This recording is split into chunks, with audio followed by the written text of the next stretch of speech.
मैं शुभम भारत इस career time coaching के बरेली के अपने डिजिटल प्लेटफॉर्म पर दोबारा आपके सामने आया हूं।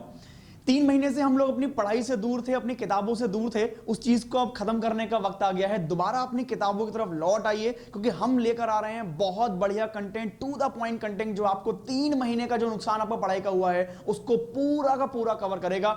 जितने भी एग्जाम्स होते हैं, चाहे वो सेंट्रल गवर्नमेंट के हों, चाहे वो स्टेट गवर्नमेंट के हों, या फिर वो टीचर्स वाले एग्जाम हो, इन सभी एग्जाम्स के लिए हम लोग भरपूर कंटेंट लेके आ रहे हैं, दोबारा लेके आ रहे हैं। तो आप जुड़े रहिए हम लोग के साथ। बहुत जल्दी आपके सामने लाइव बैचेस हम लोग लेके आ रहे हैं, बहुत सारे लाइव क्लासेस लेके आ रहे हैं जो आपको अलग अलग एग्जाम का कंटेंट उपलब्ध कराएंगी। तो इस चैनल के साथ आप जुड़े रहिए। करियर टाइम कोचिंग बरेली को तुरंत जाकर सब्सक्राइब कर लीजिए। आज हम लोग ये सेशन में ज्योग्राफी पढ़ने वाले हैं। हम लोग ज्योग्राफी के सारे क्वेश्चन देखेंगे, जैसे जैसे एग्जाम में आते हैं वो सारे मैं आपको दोबारा दिखाने वाला हूं। अपने ज्योग्राफी में पॉइंट ऑफ व्यू से अगर देखें, एग्जाम के पॉइंट ऑफ व्यू से, तो बहुत सारे क्वेश्चन ऐसे होंगे जो आपको आज के लेक्चर से मिलने वाले हैं। सारे लेक्चर्स आप रेगुलर बने रहिए। हर लेक्चर से ये गारंटी है कि आपको कोई ना कोई क्वेश्चन जरूर मिलेगा अपने एग्जाम में। तो इन लेक्चर्स को पूरा देखिए और बने रहिए हम लोग के साथ। आज शुरू करते हैं अपने लेक्चर को। हम लोग ज्योग्राफी में, हम सभी को जानते हैं कि ज्योग्राफी में कई सारे क्लासिफिकेशन होते हैं। कई प्रकार की ज्योग्राफी हमने देखी होगी, चाहे वो इंडियन ज्योग्राफी हो, चाहे वो वर्ल्ड ज्योग्राफी हो, चाहे वो ह्यूमन ज्योग्राफी हो। बट अगर अपने एग्जाम के पॉइंट ऑफ व्यू से देखें तो कुछ टॉपिक्स ऐसे हैं जहां से क्वेश्चन डेफिनेटली बनते ही बनते हैं। तो हम इन सेशन में उन्हीं टॉपिक्स को पढ़ाएंगे जहां से क्वेश्चन मैक्सिमम बनते हैं, और बाकी सारे टॉपिक्स को भी हम लोग कवर करने वाले हैं। आज का जो टॉपिक मैं आपको पढ़ाने वाला हूं बच्चों, वो है motion of the earth. Topic का नाम मैं लिखता हूं मोशन ऑफ द अर्थ, यानी पृथ्वी की गतियां। मोशन ऑफ द अर्थ यानी पृथ्वी की गतियां। पृथ्वी की गतियां बच्चों, एक ये टॉपिक ऐसा है जहां से मैक्सिमम क्वेश्चन आपको मिलने वाले हैं। यहां से बहुत सारे क्वेश्चन ऐसे होंगे जो आज के लेक्चर से आपको मिलेंगे, जो आपके एग्जाम में आए हुए हैं और आगे भी आने की उनकी पूरी पॉसिबिलिटी है। हम लोग समझते हैं बच्चों, पृथ्वी की गतियां से आपको समझ में आ रहा होगा कि हम लोग पृथ्वी के घूमने के बारे में बात कर रहे हैं। हम सभी जानते हैं कि हमारी पृथ्वी जो है वो 2 तरीके से मूवमेंट करती है। एक तो अपने एक्सिस पर मूवमेंट करती है और एक सन के चारों तरफ मूवमेंट करती है। उन्हीं दोनों से कैसे क्वेश्चन हमारे एग्जाम में आते हैं मैं आपको समझाता हूं। तो अगर पृथ्वी की गतियों की बात करें बच्चों, तो पहली गति जो होती है पृथ्वी की, उसको हम हिंदी में कहते हैं बच्चों परिभ्रमण गति। परिभ्रमण गति। और बच्चों इसी गति का दूसरे भी नाम होते हैं, जैसे इसी को हम लोग बोलते हैं दैनिक गति, या फिर इसी को हम लोग बोलते हैं घूर्णन गति। अगर अंग्रेजी में इसके नाम की बात करें तो इसी को बोलते हैं बच्चों rotation of the earth. Rotation of earth, ठीक है। 2 बार तो आपके एग्जाम में ये गतियों के नाम ही पूछे गए हैं कि पृथ्वी का अपने अक्ष पर घूमना क्या कहलाता है। तो बच्चों उसका नाम क्या है? दैनिक गति, या घूर्णन गति, या फिर परिभ्रमण गति। अब यहां से आपको समझ में आएगा कि देखो बच्चों कैसे अपने एग्जाम में क्वेश्चन आते हैं। जरा सोच के बताओ, अगर मैं बात करूं आपसे कि ये अपना सन है और ये अपनी एक अर्थ है, अगर ये अपने एक्सिस पर घूम रही है तो कुछ इस तरीके से मूवमेंट करती होगी। यहां पे आपने देखा कि सन के सामने एक समय में एक ही हिस्सा है और दूसरा हिस्सा कैसा है? सन के पीछे है। यानी इसका मतलब यह है कि जो पृथ्वी पर दिन और रात की घटना होती है वो बच्चों किसकी वजह से होती है? परिभ्रमण गति की वजह से ही वो घटना होती है। जब भी आपके एग्जाम में आएगा कि दिन और रात की घटना के लिए कौन सी गति कारण है, तो हम बोलेंगे परिभ्रमण गति, दैनिक गति, या फिर घूर्णन गति। यहां से आपको बच्चों 2 परिभाषाएं सीखनी है जो मैं आपको सिखाता हूं बच्चों। एक परिभाषा है जो कि होती है नक्षत्र दिवस, और बच्चों दूसरी जो परिभाषा आपको सीखनी है वो होती है सौर दिवस। इन दोनों में क्या अंतर होता है, इन दोनों के बारे में हम लोग सीख रहे हैं। बहुत ध्यान से हम लोग कॉन्सेप्ट सीखेंगे तो हमारे 2 नंबर यहां से पक्के हो जाएंगे। देखते हैं हम लोग कि क्या है ये अपना सौर दिवस और ये अपना नक्षत्र दिवस। बच्चों बहुत ध्यान से एक बात समझिएगा, मुझे सोच के बताओ कि अपनी पृथ्वी जो है वो एक चक्कर अपनी अक्ष पर कितने घंटे में लगाती है? 24 घंटे में। सभी को मालूम है 24 घंटे में पृथ्वी जो है वो अपने अक्ष पर एक चक्कर लगाती है। जरा डायग्रामेटिक अप्रोच देखिएगा तो थोड़ा बहुत आपको समझ में आएगा। देखिए बच्चों, अगर इसको सूर्य मान लिया जाए और इसके सामने ये अर्थ मान लिया जाए और यहां पर मैं एक पॉइंट को डिनोट कर दूं, तो हमको समझ में आ रहा है कि जब ये एक चक्कर पूरा होगा, यानी ये पॉइंट घूमकर दोबारा सूर्य के सामने आएगा, तो उस समय को हम लोग क्या कहते हैं बच्चों? 24 आवर्स, यानी 24 घंटे। ठीक है ना, इतना समझ में आया। ये 24 घंटे का जो समय है बच्चों, इसी को हम लोग क्या बोलते हैं, सौर दिवस। यानी पृथ्वी का एक पॉइंट जब लौटकर दोबारा सूर्य के सामने आ जाए तो इस पूरे समय को हम क्या बोलते हैं बच्चों, सौर दिवस। लेकिन यहीं पर बच्चों एक खेल है जो आपको समझना है, जिससे आपको नक्षत्र दिवस समझ में आएगा और यहां से आपका एक क्वेश्चन क्लियर होगा। सोच के देखिए, अपना सूर्य है और यह पृथ्वी है। हम सभी को मालूम है कि पृथ्वी अपने अक्ष पर तो घूम ही रही है, साथ में इस सूर्य के चारों तरफ भी घूम रही है। इसका अर्थ यह हुआ बच्चों कि 24 घंटे में जब यह पॉइंट घूमकर यहां आएगा तो उस 24 घंटे में पृथ्वी थोड़ा सा आगे भी बढ़ गई होगी। ये क्लियर हो रहा है? 24 घंटे में पृथ्वी जब अपने अक्ष पर घूमेगी तो उतने ही 24 घंटे में पृथ्वी थोड़ा सा आगे भी बढ़ गई होगी। अगर मैं यहां पे एक पॉइंट ये और नोट कर दूं तो कुछ समझ में आएगा। कैसे आएगा? 24 घंटे में यहां था, जब 24 घंटे के बाद यही पृथ्वी आगे बढ़कर आएगी तो कुछ कंडीशन ये वाली हो जाएगी, इस तरह की। इसका मतलब क्या हुआ बच्चों कि ये जो पॉइंट है अब ये सूर्य से आगे पहुंच गया है और जो पीछे वाला पॉइंट है वो सूर्य के सामने आ गया है। इसका अर्थ यह हुआ कि यहां से अगर कोई व्यक्ति चलना शुरू करेगा तो सूर्य के सामने पहुंचने के लिए उसे वापस यहां पर नहीं आना, वो तो यहीं पर पहुंचेगा तभी सूर्य के सामने आ चुका होगा। क्या आपको समझ में आ रहा है? इसका मतलब यह हुआ कि जो 24 घंटे का हमारा दिन होता है वो एक्चुअल में 24 घंटे का नहीं होता, वो एक्चुअल में होता है 23 घंटे और 56 मिनट का। क्या यह बात समझ में आ गया? पृथ्वी के रिवॉल्यूशन की वजह से उसके नक्षत्र यानी सिड्रल में हो जाता है चेंज, और इसीलिए जो पॉइंट पीछे था वो सूर्य के सामने आ जाता है और हमारा जो पॉइंट सूर्य के सामने आना है वो 24 घंटे से पहले ही सूर्य के सामने आ जाता है। एक्चुअल में हमारा जो डे है वो क्या है, 23 घंटा 56 मिनट का है, लेकिन हमारा जो सौर दिवस है वो कैसा है बच्चों, 24 घंटे का। यही अंतर है नक्षत्र दिवस और सौर दिवस में। अगर कोई आपसे पूछेगा नक्षत्र दिवस का मतलब क्या, हम बोलेंगे 23 घंटा 56 मिनट, और अगर हमसे कोई सौर दिवस का मतलब पूछेगा क्या, तो हम बोलेंगे 24 घंटा। दोनों की परिभाषा वही है कि एक पॉइंट का सूर्य के सामने दोबारा आने में लगने वाला समय वो क्या है, अपना सौर दिवस, नक्षत्र दिवस। सौर दिवस 24 घंटा, नक्षत्र दिवस कितना है बच्चों, 23 घंटा 56 मिनट। ठीक है, आगे सेकंड्स भी होते हैं बट हम उनको इग्नोर कर देते हैं, 0.09 सेकंड होते हैं, लेकिन उसको इग्नोर कर देते हैं क्योंकि बहुत छोटी वो डिजिट होती है। अब हमारे एग्जाम में क्या आता है बच्चों, सीजीएल में, एसएससी में कई बार ये क्वेश्चन पूछा गया है कि नक्षत्र दिवस क्या होता है। उसमें ऑप्शंस बने होते हैं जिसमें आपको 23 घंटा 56 मिनट चूज करना होता है। तो ऐसे क्वेश्चन आपको ध्यान में करने हैं। 3 बातें हमने सीखी। पृथ्वी का अपने अक्ष पर घूमना क्या कहलाता है बच्चों, परिभ्रमण गति। परिभ्रमण गति के साथ ही हमने 2 चीजें पढ़ी, एक नक्षत्र दिवस पढ़ा बच्चों और एक पढ़ा हमने सौर दिवस। क्या ये तीनों बातें समझ में आई आपको? तीनों समझ में आ गए ना? ठीक।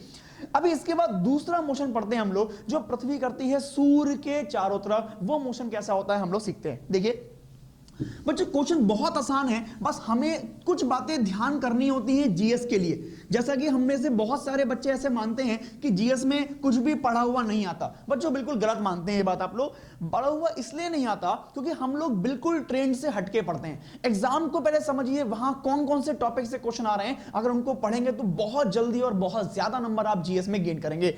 दूसरा पॉइंट समझते हैं, दूसरी गति पृथ्वी की, जिसको हम लोग कहते हैं परिक्रमण गति। परिक्रमण गति बच्चों, इसको इंग्लिश में हम लोग कहते हैं रिवॉल्यूशन मोशन। और जैसे वो अक्ष पर था ऐसे ये क्या होता है बच्चों, सूर्य के चारों तरफ, यानी पृथ्वी का सूर्य के चारों तरफ घूमना, यही क्या कहलाता है बच्चों, परिक्रमण। आप लोग ध्यान रखिए, परिक्रमा करना मतलब परिक्रमण। कई बार हम लोग यही भूल जाते हैं कि परिभ्रमण क्या होता है, परिक्रमण क्या होता है। तो एक सिंपल सा कॉन्सेप्ट है बच्चों, परिक्रमा करना मतलब क्या हो गया, परिक्रमण, और दूसरा वाला क्या हो गया फिर अपने आप ही परिभ्रमण। ठीक है, इसका मतलब क्या है जरा समझते हैं बच्चों। एक बार आप में से कुछ लोगों ने या मोस्टली सभी लोगों ने कुछ स्पेस के डायग्राम देखे होंगे पेपर में या यूट्यूब पर या कहीं भी और देखे होंगे। तो आपने देखा होगा कि हमारे जो सन के चारों तरफ प्लैनेट मूव करते हैं उनका एरिया मूवमेंट का कैसा होता है, वो कुछ इस तरीके का होता है। कुछ याद है ऐसा? कुछ कभी डायग्राम देखा? कभी अर्थ के रिवॉल्यूशन का कोई डायग्राम देखा? तो अर्थ भी हमारी क्या करती है, कुछ इस तरीके से मूवमेंट करती है। यहां से मैं आपको क्या दिखाना चाह रहा हूं, यहां से मैं आपको डिस्टेंस दिखाना चाह रहा हूं। इसका मतलब यह है कि जब अर्थ सूर्य के चारों तरफ घूमती है तो कभी ऐसा होता है कि अर्थ सूर्य से बहुत दूर होती है, और कभी ऐसा मौका भी आता है जब अर्थ सूर्य के बहुत पास हो जाती है। ठीक है, अगर मैं इसको डिटेल में बात करूं तो डिस्टेंस होती है 15.2 करोड़ किलोमीटर। अगर इसको आंकड़ों में देखेंगे तो लगभग 15.2 करोड़ किलोमीटर। और अगर इधर की डिस्टेंस देखेंगे, भले से डायग्राम थोड़ा छोटा बन गया है, लेकिन डिस्टेंस होती है यहां पर 14.7 करोड़ किलोमीटर। ठीक है, तो यहां पे एक बात समझ में आई कि जब भी पृथ्वी घूमेगी तो कभी तो वो दूर होगी और कभी कैसी होगी बच्चों, पास होगी। अब यहां से आपके एग्जाम में दो क्वेश्चन बनते हैं जो मैं आपको सिखाता हूं बच्चों, बहुत ध्यान से सीखना है। इन दोनों कंडीशंस के दो नाम हैं जो आपके एग्जाम में पूछे जाते हैं, मैं आपको सिखाता हूं, बहुत ध्यान से देखना है बच्चों। देखिए, एग्जाम क्रैक करने का और स्पेशली जीएस में नंबर गेन करने का यही तरीका है कि हम लोग एग्जाम को रीड आउट कर लें, समझ लें। जहां जहां से क्वेश्चन आ रहे हैं बस वो टॉपिक अगर हमें पता लग गए तो हमारा काम बहुत आसान हो जाएगा। देखते हैं बच्चों, यहां से देखिए, जब ये पृथ्वी सूर्य के बहुत पास में होती है बच्चों, तब इस कंडीशन को हम लोग हिंदी में कहते हैं बच्चों उपसौर। उपसौर, या फिर इसी को इंग्लिश में हम लोग कह देते हैं बच्चों पेरिहेलन। ठीक है, पेरिहेलन। ठीक है, अब इसमें देखिए होता क्या है, पेरिहेलन में क्या है बच्चों, सूर्य से पृथ्वी कैसी है, पास में आ गई है। जो दूर वाली कंडीशन है उस स्थिति को हम लोग क्या कहते हैं बच्चों, एफिलियन। एफिलियन, ठीक है, या फिर इसी को हिंदी में कह देते हैं बच्चों अपसौर। ठीक है, अब एग्जाम में हमारे बिल्कुल यही क्वेश्चन आता है कि उपसौर क्या होता है, अपसौर क्या होता है, बिल्कुल डिट्टो यही क्वेश्चन आता है। तो समझते हैं उपसौर का मतलब क्या, कि वो कंडीशन जब पृथ्वी सूर्य के सबसे नजदीक होती है। और अपसौर का मतलब क्या है, वो कंडीशन जब पृथ्वी सूर्य से अधिकतम दूरी पर स्थित होती है। अगर इसको याद करना चाहें तो ये कैसा है, न्यूनतम दूरी। न्यूनतम दूरी। और बच्चों ये कैसा है, अधिकतम दूरी। अधिकतम दूरी। ठीक है, ये समझ में आया। अब यहीं से आप एक क्वेश्चन समझिए। देखिए, जब न्यूनतम दूरी है तो मुझे सोच के बताओ, न्यूनतम दूरी होने पर पृथ्वी पर गर्मी ज्यादा होनी चाहिए या कम? ज्यादा होनी चाहिए, नॉर्मल सी बात है। जब सूर्य के पास में पृथ्वी होगी तो इस कंडीशन से तो अधिक ही गर्मी होगी, और जब दूर होगी तो सीधी सी बात है कम होगी। लेकिन यहीं पे एक कंफ्यूजन है, यहीं पे आपको एक पेज समझना है बच्चों। ये उपसौर की अगर हम कंडीशन की बात करें बच्चों तो ये होती है 3 जनवरी को। यानी पूरे साल भर जब पृथ्वी सूर्य के चारों तरफ घूमती है, उस पूरे साल में 3 जनवरी को वो सूर्य के सबसे ज्यादा पास होती है। और ऐसे ही अगर अपसौर की बात करें बच्चों तो वो होता है 4 जुलाई। हालांकि ये डेट भी चेंज होती रहती हैं 2-4 साल, क्योंकि हमारे, मैंने आपको बताया था, नक्षत्र चेंज होते हैं तो डेट्स में कुछ चेंजेस होते हैं। बट अगर हम एग्जाम के पॉइंट ऑफ व्यू से याद करेंगे तो उपसौर हमें याद करना है 3 जनवरी और अपसौर हमें याद करना है बच्चों 4 जुलाई। ठीक है, अब यहां पे कंफ्यूजन आपके दिमाग में आया कि जब दूर है तो ठंड होना चाहिए, लेकिन जुलाई में तो गर्मी होती है, और ऐसे ही जब पास में है तो गर्मी होनी चाहिए, जनवरी में क्या होता है, ठंड। एक क्वेश्चन समझते हैं यहां पे, तो आपको समझ में आएगा इस तरह की चीजें कि ऐसा क्यों होता है कि जब पास में है तो ठंड और दूर है तो गर्मी। देखिए बच्चों, हम सभी को पता है कि अपनी पृथ्वी जो है बच्चों वो अपने एक्सिस पर झुकी हुई है ना। जब झुकी हुई है बच्चों तो बिल्कुल यही होता है, जब पृथ्वी सूर्य के पास आती है बच्चों तो होता क्या है, कंडीशन कुछ इस तरह की होती है, इस तरह की।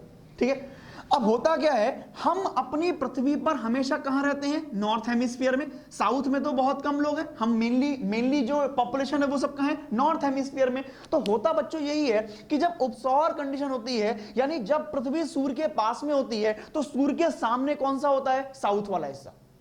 ऐसे जब सूर्य से दूर होती है तो सामने कौन सा होता है, नॉर्थ वाला हिस्सा। ठीक है, तो इसी वजह से मौसम का उलटफेर होता है कि पास होने के बाद भी गर्मी जो होती है वो कहां होती है, साउथ में, और ठंड कहां पड़ जाती है फिर अपने नॉर्थ में। ऐसे दूर होने पर जो ठंड होती है वो कहां होती है बच्चों, साउथ में, क्योंकि हम सामने होते हैं इस समय, तो यहां क्या हो जाता है बच्चों, गर्मी पड़ जाती है। आपको याद करनी है 5 बातें। अगर पूछेगा पृथ्वी कितने प्रकार से घूमती है, 2 प्रकार से, एक अपने अक्ष पर घूमती है और एक अपने सूर्य के चारों तरफ घूमती है। अक्ष पर घूमना मतलब परिभ्रमण और अपने सूर्य के चारों तरफ घूमना मतलब परिक्रमण। अगर पूछेगा आपसे नक्षत्र दिवस का मतलब क्या होता है, हम बोलेंगे 23 घंटा 56 मिनट। अगर पूछेगा सौर दिवस का मतलब क्या होता है बच्चों, हम बोलेंगे 24 घंटा। ठीक है, ऐसे ही अगर आपसे पूछता है उपसौर का मतलब, तो हम बोलेंगे पृथ्वी और सूर्य के बीच की न्यूनतम दूरी की स्थिति।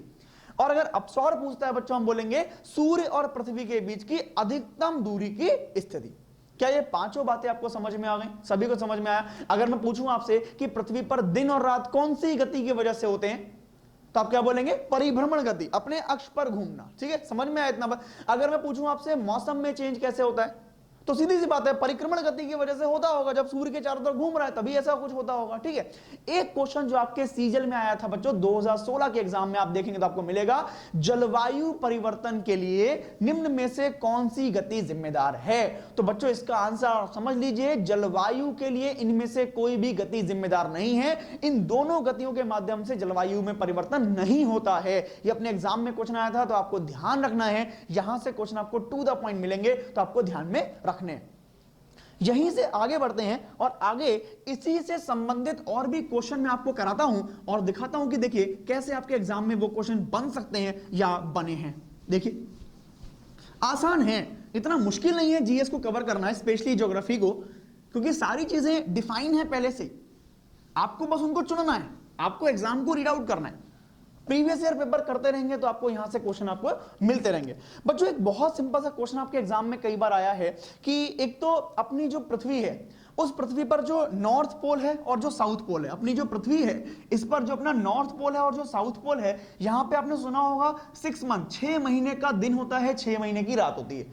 तो पहली बात तो ऐसा क्यों होता है, और दूसरा आपने देखा होगा कि दिन और रात की जो लेंथ होती है ना बच्चों, जो दिन और रात की लंबाई होती है, कभी 12 घंटे का दिन होता है, कभी आपने देखा जैसे गर्मियां भी चल रही हैं, इन गर्मियों में क्या हो रहा है, दिन सुबह बहुत जल्दी निकल आता है और रात बहुत लेट होती है, 7 बजे तक भी उजाला रहता है, तो दिन लंबा हो गया है ना, 14 घंटे का दिन हो गया।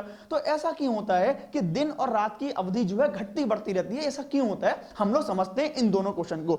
ध्रुवों पर 6 महीने का दिन और रात क्यों हो रहा है, और हमारी पृथ्वी पर दिन और रात की कंडीशन अलग अलग क्यों होती है, ऐसी दोनों बातें हम लोग समझते हैं। उसके लिए आपको थोड़ा सा देखना पड़ेगा और एक चीज इमेजिन करनी पड़ेगी, जो मैं प्रयास करता हूं कि आप इमेजिन करेंगे।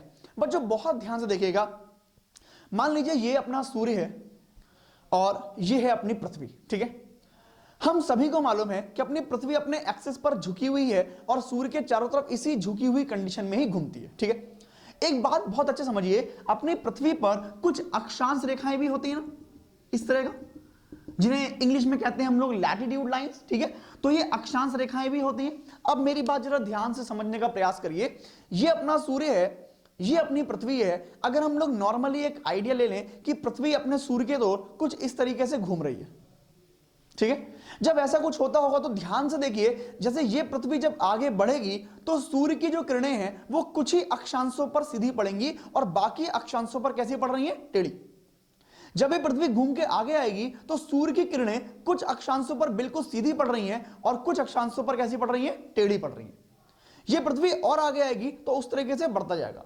इसका मतलब यह है कि इस पृथ्वी के पूरे चक्कर के दौरान, पूरे राउंड के दौरान सूर्य की जो किरणें हैं वो कुछ अक्षांशों पर बिल्कुल सीधी और ज्यादा पड़ेंगी और कुछ अक्षांशों पर कम और तिरछी पड़ेंगी। यही रीजन है कि पूरी पृथ्वी पर दिन और रात की लंबाई अलग अलग होती है। जहां पर जिस कंडीशन में सूर्य की किरणें सीधी और तेज पड़ती हैं वहां पर दिन और गर्मी होती है ज्यादा, जहां पर तिरछी और कम पड़ती है वहां पर कैसा होता है बच्चों, रात होती है। अब सबसे इंपॉर्टेंट क्वेश्चन है कि ध्रुवों पर हमारा 6 महीने का दिन और रात क्यों होता है, तो उसका भी यही रीजन है बच्चों। अगर यह सूर्य है और पृथ्वी हमारी इस तरह की होती तो कोई भी प्रॉब्लम नहीं होता और सूर्य का प्रकाश पूरी पृथ्वी पर साफ साफ सीधा सीधा पड़ता, लेकिन हमारी पृथ्वी है तिरछी। अब अगर मैं इस चीज को मान लूं नॉर्थ पोल यानी उत्तरी ध्रुव और इसको मान लूं मैं साउथ पोल यानी दक्षिणी ध्रुव, तो एक बात इमेजिन करके देखिएगा बच्चों, ये पूरा चक्कर लगाने में कितना समय लगता है, 12 महीने, यानी आधा चक्कर में कितना लगेगा बच्चों, 6 महीना। तो एक बात समझिए जरा, अगर इस कंडीशन में पृथ्वी है तो सामने क्या है बच्चों, नॉर्थ पोल, यानी उजाला, यानी दिन कहां पे होगा, नॉर्थ पोल पे, और जो पीछे वाला है पोर्शन वो कहां है बच्चों, पीछे है, तो वहां क्या होगी, रात। अगर यहां पर दिन होना है बच्चों तो कब होगा, जब ये पृथ्वी घूम कर जाएगी और आधा चक्कर पूरा करेगी। अब क्या सामने आ गया, ये साउथ पोल, और पीछे क्या पहुंच गया बच्चों, नॉर्थ पोल। अब यहां पे क्या हो जाएगा, रात। तो इस छोटे से प्रयोग से हमने देखा कि किस प्रकार आधे चक्कर तक क्या हुआ, अपना एक पोल सामने रहा और फिर आधे चक्कर तक क्या होगा, दूसरा पोल सामने रहेगा। इस वजह से हमारा जो नॉर्थ पोल और साउथ पोल है वहां पे 6 महीने का दिन और रात रहता है। एग्जाम में कैसे आता है? अभी आपने देखा कि अगर पूछा जाए आपसे कि ये नॉर्थ पोल और साउथ पोल पे 6 महीने का दिन और रात क्यों है, तो इसका मेन रीजन क्या रहा बच्चों? टिल्टनेस, है ना, पृथ्वी का अपने एंगल पर झुका होना। ये क्या है? 6 महीने के दिन और रात की कंडीशन का कारण है। और ऐसे इसकी जो रिवोल्यूशन मोशन है, जब भी आपसे पूछेगा कि पृथ्वी पर 6 महीने का दिन और रात क्यों होता है, तो हम बोलेंगे उसका रीजन है पृथ्वी का अपने एंगल यानी अपने अक्ष पर झुका होना और पृथ्वी का परिक्रमण गति। क्या ये बात समझ में आ गया सबको? सभी को आ गया समझ में? ठीक है, हमने 5 बातें पढ़ी। पृथ्वी का 2 प्रकार, घूमना, परिभ्रमण और परिक्रमण। हमने पढ़ा नक्षत्र दिवस 23 घंटा 56 मिनट। हमने पढ़ा सौर दिवस 24 घंटा। फिर हमने पढ़ा उपसौर, तो पृथ्वी और सूर्य के पास की स्थिति। और फिर हमने पढ़ा अपसौर, पृथ्वी और सूर्य से दूर की स्थिति। उपसौर जो पास की स्थिति है वो कब होती है बच्चों? 3 जनवरी को। और जो अपसौर है बच्चों वो कब होता है? 4 जुलाई को। क्या इतनी बात समझ में आ गया? बढ़िया। अभी आगे मैं आपको क्या समझाता हूं। देखिए, हमने अभी समझा था कि पृथ्वी पर ये बहुत सारे अक्षांश होते हैं। इन अक्षांशों पर मैंने आपको बताया कि अलग अलग समय पर सूर्य की अलग अलग किरणें पड़ती हैं। कभी सूर्य की किरणें किसी अक्षांश पर पड़ेंगी, कभी जब पृथ्वी आगे बढ़ेगी तो किसी अक्षांश पर पड़ेंगी, और कभी जब और आगे बढ़ेगी तो और अक्षांशों पर पड़ेगी। हमारे एग्जाम में कुछ क्वेश्चन ऐसे बनते हैं जब आपसे पूछा जाता है कि सूर्य की किरणें कब किस अक्षांश पर पड़ती हैं। अक्षांशों का टॉपिक आगे पढ़ेंगे हम लोग, लेकिन फिलहाल एक नजर हम लोग डालते हैं अपनी पृथ्वी की। अगर बात करें बच्चों तो 3 मुख्य अक्षांश होते हैं। एक तो बीच में होता है बच्चों भूमध्य रेखा, जिसको हम लोग इक्वेटर भी बोल देते हैं। दूसरा इसके ऊपर होता है बच्चों जिसे हम बोलते हैं ट्रॉपिक ऑफ कैंसर यानी कर्क रेखा। और इसी प्रकार बच्चों नीचे होता है मकर रेखा यानी ट्रॉपिक ऑफ कैप्रिकॉर्न। हमारे एग्जाम में कई बार एक क्वेश्चन आया है कि कर्क रेखा पर सूर्य की किरणें कब सीधी और लंबवत पड़ती हैं, भूमध्य रेखा पर कब पड़ती हैं और मकर रेखा पर कब पड़ती हैं। तो इन बातों को अभी हम लोग सीखेंगे। बच्चों एक बात और भी है, इन रेखाओं की हमने बात क्यों की? बाकी अक्षांशों पर भी सूर्य की किरणें पड़ती हैं, तो उनकी बात हमने क्यों नहीं की? उसका एक रीजन है बच्चों देखिए, अगर हम लोग लगभग की बात करें तो नॉर्थ हेमिस्फीयर में जितनी भी पॉपुलेशन रहती है ये लगभग कर्क रेखा उसके बीच में। और इसी प्रकार जो ये मकर रेखा है, मकर रेखा ये भी साउथ हेमिस्फीयर के लगभग बीच में। इसका अर्थ यह हुआ बच्चों कि जब सूर्य की किरणें कर्क रेखा पर पड़ेंगी तो पूरे नॉर्थ हेमिस्फीयर में क्या होगी? गर्मी। और ऐसे ही जब मकर रेखा पर पड़ेंगी तो पूरे साउथ में क्या होगी बच्चों? गर्मी। इसीलिए हम लोग इन बातों को पढ़ रहे हैं। तो अभी हम देखेंगे कि कब पड़ती है भूमध्य रेखा पर सीधी, कब पड़ती है कर्क रेखा पर सीधी, और कब सूर्य की किरणें मकर रेखा पर सीधी पड़ती हैं। इस बात को हम समझते हैं। देखिए आसान है, और यहां से कम आपको 4 से 5 क्वेश्चन मिलेंगे बच्चों जो आपके एग्जाम में बनते हैं, बनते रहे हैं। एक डायग्राम में यहां बनाता हूं, डायग्राम बनाने के बाद आपको सिखाने का प्रयास करूंगा। देखेंगे हम लोग ध्यान से, उस डायग्राम को समझने का प्रयास करेंगे। वहीं से आपको 8 क्वेश्चन मिलेंगे ऐसे जो आपके एग्जाम में बनते हैं, बनते रहे हैं।